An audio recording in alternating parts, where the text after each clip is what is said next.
Hello viewers, आज के video में हम देखेंगे कक्षा 10वीं गणित के प्रश्नावली 1.1 का प्रश्न नंबर 4 और प्रश्न है यूक्लिड विभाजन प्रमेयिका का प्रयोग करके दर्शाइए कि किसी धनात्मक पूर्णांक का वर्ग किसी पूर्णांक m के लिए 3m या 3m धन 1 के रूप का होता है। तो यहाँ पर हमें संकेत भी दे रखा है कि हमें इसको किस तरह से हल करना है। यह संकेत में दे रखा है, मान लीजिए कि x कोई धनात्मक पूर्णांक है, तब यह 3q धन 1 या 3q धन 2 के रूप में लिखा जा सकता है। इनमें से प्रत्येक का वर्ग कीजिए और दर्शाइए कि इन वर्गों को 3m या 3m धन 1 के रूप में लिखा जा सकता है। तो हम इसी संकेत के अनुसार इसको हल करेंगे। तो हम यहाँ लिखेंगे हल, माना कि x कोई धनात्मक पूर्णांक है। ठीक है, जैसा कि हमको संकेत में बताया गया उसी अनुसार हम हल कर रहे हैं। ये मान लीजिए कि x कोई धनात्मक पूर्णांक है, तो हमने लिख दिया कि माना कि x कोई धनात्मक पूर्णांक है, तब यह 3q धन 1 या 3q धन 2 के रूप में लिखा जा सकता है,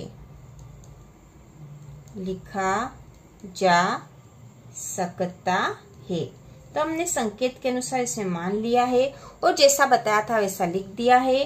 अब क्योंकि अब हमें इनका वर्ग करना है, तो सबसे पहले 3q का वर्ग करेंगे।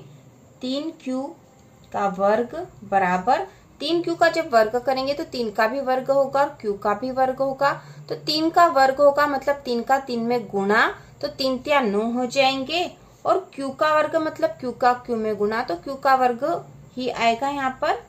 ठीक है, अब यहाँ पे 9q का वर्ग हो गया है। अब 9q जो 9 है इसको हम लिख सकते हैं 3 गुणा 3, मतलब 3 तिया 9 होते हैं। तो यदि 3 यहाँ ले लो आगे कॉमन में, तो यहाँ बचेगा 3q का वर्ग। अब यहाँ पे जो 3q का वर्ग है इसको हम m मान लेंगे, क्योंकि कोई सी भी धनात्मक पूर्णांक संख्या बनेगी। तो हम यहाँ लिख देंगे 3m, क्योंकि 3q का वर्ग को हमने m मान लिया है। तो हम यहाँ लिख देंगे जहां m बराबर 3q का वर्ग। तो इस प्रकार 3q का वर्ग बराबर 3m हो गया है। इसके बाद हम आगे लिखेंगे, अगला जो है 3q धन 1 का वर्ग करना है। तो यहाँ पे 3q धन 1 का वर्ग करेंगे तो यहाँ पे एक सूत्र बन जाएगा, जैसा कि हमने पिछले कक्षा में भी देखा था। 3q धन 1 का वर्ग, तो ये हो जाएगा a धन b का वर्ग। ठीक है, a धन b का वर्ग वाला सूत्र यहाँ लगेगा। तो a धन b का वर्ग होता है a का वर्ग धन 2ab धन b का वर्ग। तो उसी अनुसार इसको हल करेंगे। तो हम यहाँ लिखेंगे a का वर्ग के स्थान पे 3q का वर्ग धन 2ab, तो 2 a के स्थान पर है 3q गुणा b के स्थान पर 1 धन b का वर्ग मतलब 1 का वर्ग। तो हमने यहाँ जो सूत्र लगाया वह है a धन b का वर्ग बराबर होता है a का वर्ग धन 2ab धन b का वर्ग। तो इस सूत्र के अनुसार इसको हमने हल करा है। इसको अब आगे हल कर लेंगे तो बराबर हो जाएगा 3q का वर्ग। तो 3q का वर्ग हमने ऊपर भी हल करा था, तो यहाँ 9q का वर्ग आ जाएगा, मतलब 3 का वर्ग और q का भी वर्ग। 3 का वर्ग हो जाएगा 3 तिया 9 और q का वर्ग धन, अब ये तो गुणा में गुणा हो जाएगा, 2 तिया 6, 6 का 1 में गुणा होगा तो 6 ही होगा। तो ये हो जाएगा 6q धन 1 का वर्ग 1 ही होगा, 1 का 1 में गुणा करेंगे तो 1 ही आएगा। अब यहाँ पे 9 है और यहाँ 6 है, तो इनमें से क्या कॉमन ले सकते हैं। तो 9 होता है 3 गुणा 3 और 6 होता है 3 गुणा 2, तो 3 को कॉमन ले सकते हैं। तो यहाँ हो जाएगा 3 हमने कॉमन ले लिया है, बचा है यहाँ पे 3 कॉमन ले लिया, तो 3 गुणा 3 होता है, 1 3 कॉमन आ गया तो 1 3 बचा, तो यहाँ बचेगा 3q का वर्ग धन 3 दूना 6 होते हैं, तो 3 यहाँ कॉमन आ गया, बचेगा 2q धन 1। अब यहाँ पे हम लिखेंगे बराबर 3 अब 3q का वर्ग धन 2q जो कोष्टक वाली संख्या है इसको हमने मान लिया m धन 1। तो हम यहाँ लिख देंगे जहां m बराबर 3q का वर्ग धन 2q है। ठीक है, m का मान क्या है? 3q का वर्ग धन 2q है और यह कोई एक पूर्णांक संख्या और इसको हमने मान लिया m। अब अगला करेंगे तो अगला है 3q धन 2 का वर्ग बराबर, तो यहाँ पे भी हम वही वाला सूत्र लगाएंगे a धन b का वर्ग।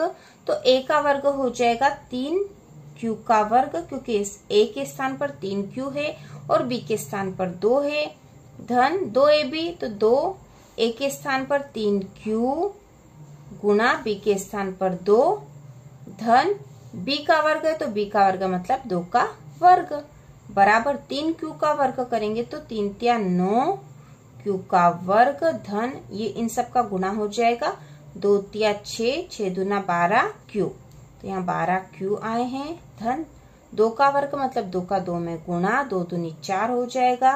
अब यहाँ पे इसको और हल करेंगे तो यहाँ पे हम इस 4 को और कैसे लिख सकते हैं? 3 धन 1 लिख सकते हैं, क्योंकि 3 धन 1 लिखेंगे तो 3 कॉमन यहाँ से आएगा, यहाँ से आ जाएगा और यहाँ से भी आ जाएगा। तो हम इसको ऐसा लिख लेंगे, पहले 9q का वर्ग धन 12q धन 3 धन 1। इस 4 को हमने लिख दिया 3 धन 1, 3 और 1 को जोड़ेंगे तो 4 ही हो जाएगा, तो 3 धन 1 लिखने से कोई फर्क नहीं पड़ेगा।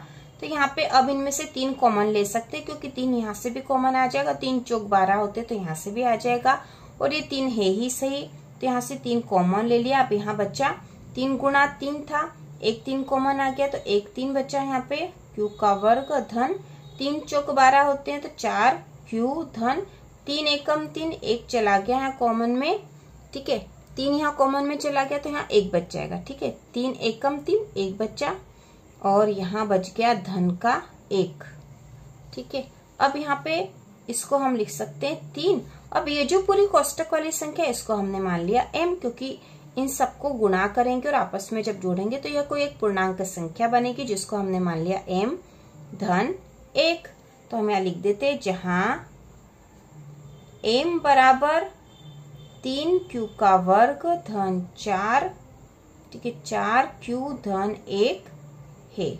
ठीक है, ये कोष्टक वाली संख्या m है जो हमने यहाँ लिख दिया है और इस प्रकार इसका भी मान आ गया 3m धन 1। और इस प्रकार हमने यहाँ पर यह बता दिया है कि किसी धनात्मक पूर्णांक का जो वर्ग है वह किसी पूर्णांक m के लिए 3m धन 1 और 3m धन 1 के रूप में यहाँ लिखा जा सकता है। इस प्रकार जो प्रश्न में पूछा गया था वह हमने स्पष्ट कर दिया है कि किसी धनात्मक पूर्णांक का वर्ग किसी पूर्णांक m के लिए 3m या 3m धन 1 के रूप का होता है। तो यहाँ पे 3m और 3m धन 1 के रूप का यहाँ पर हो गया है और यही हमें स्पष्ट करना था, यही हमें सिद्ध करना था। अतः यह सिद्ध हुआ। ठीक है, यही हमें सिद्ध करना था और यही कर दिया हमने। यहाँ पर हम चाहे तो इसको कोष्टक में भी लिख सकते हैं कि हमने यहाँ पर, ठीक है, हमने यहाँ पर सिद्ध कर दिया है। यहाँ पे 3m धन 1 आ गया और यहाँ पर भी 3m धन 1 आ गया है। इस प्रकार से यह हल हो गया। इसी प्रकार के और वीडियो देखने के लिए कक्षा 10 की संपूर्ण तैयारी के लिए चैनल को सब्सक्राइब कीजिए।